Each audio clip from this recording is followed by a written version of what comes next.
Syria में जब असद सरकार का पतन हो रहा था तो उस वक्त इजराइल और अमेरिका सीरिया पर एक बाज की तरह नजर गड़ाए बैठे थे। सीरिया में जहां एक तरफ विद्रोही जीत का झंडा लहरा रहे थे, वहीं दूसरी तरफ Israeli PM Netanyahu Syria border पर मौजूद थे और इसी दौरान अमेरिका ने अचानक से सीरिया के भीतर हवाई हमले शुरू कर दिए तो वहीं इजरायली सेना सीरिया के भीतर घुस गई। दरअसल इजराइल और अमेरिका की रणनीति है कि सीरिया में मौजूदा हालातों का फायदा उठाकर आईएसआईएस कहीं दोबारा से एक्टिव ना हो जाए और इसी वजह से अमेरिका ने सीरिया के भीतर आईएसआईएस के ठिकानों पर दर्जनों एयर स्ट्राइक की है। अमेरिकी एयरफोर्स के B-52 stratofortress bomber, F-15E strike eagle और A thunderbolt second fighter jet ने सीरिया के केंद्रीय इलाकों में आईएसआईएस के ठिकानों पर कई हवाई हमले किए हैं। इन हमलों को लेकर मिडिल ईस्ट में अमेरिकी सेना के सेंटकॉम के commander general Mikhail Erik Kurilla ने कहा कि विमान ने आतंकवादी समूह के 75 से ज्यादा ठिकानों पर एयर स्ट्राइक की है। हम आईएसआईएस को दोबारा संगठित और सीरिया के मौजूदा हालातों का फायदा उठाने नहीं देंगे।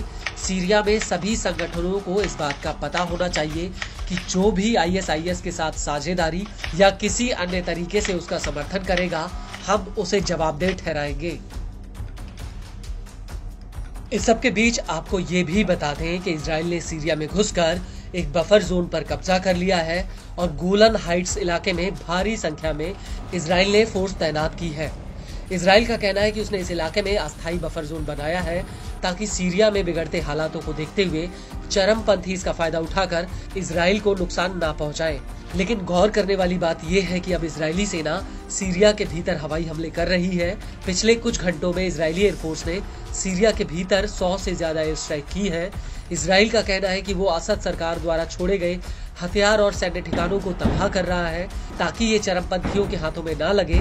वहीं इजरायली मीडिया के मुताबिक आईडीएफ सीरिया के भीतर उन सभी हथियार डिपो और सैन्य ठिकानों पर हमले कर रही है जिनसे आने वाले वक्त में इजराइल को खतरा पैदा हो सकता है। वहीं लेबनानी न्यूज एजेंसी अल मायादीन का कहना है कि इजरायली फौज सीरियन गोलन इलाके में कई किलोमीटर भीतर तक घुस गई है। आईडीएफ ने सीरिया के माउंट हेरमोन पर कब्जा कर लिया है और यह इलाका आईडीएफ के बफर जोन के भीतर आता है, जिसकी जिम्मेदारी संयुक्त राष्ट्र संघ के पास है। यहाँ पर यूएन की सेना का एक बेस भी है जो इस इलाके पर कंट्रोल रखता है। आपको बता दें कि नेतन्याहू जब सीरिया बॉर्डर पर पहुंचे थे तो उस वक्त उन्होंने सेना को सीरिया के भीतर बफर जोन पर कब्जा करने का ऑर्डर दिया था। इस दौरान नेतन्याहू ने कहा था कि 1974 में सीरिया के साथ किया गया डिसएंगेजमेंट समझौता खत्म हो चुका है और सीरियन आर्मी अपनी चौकियां छोड़कर भाग गई है। और नेतन्याहू के इसी बयान के बाद आईडीएफ ने बफर जोन पर कब्जा कर लिया। इसको लेकर आईडीएफ का कहना है कि चरमपंथी इस बफर जोन में घुस सकते थे, इसलिए उसने इस पर कब्जा किया है। आपको बता दें कि इस बफर जोन को साल 1974 में बनाया गया था।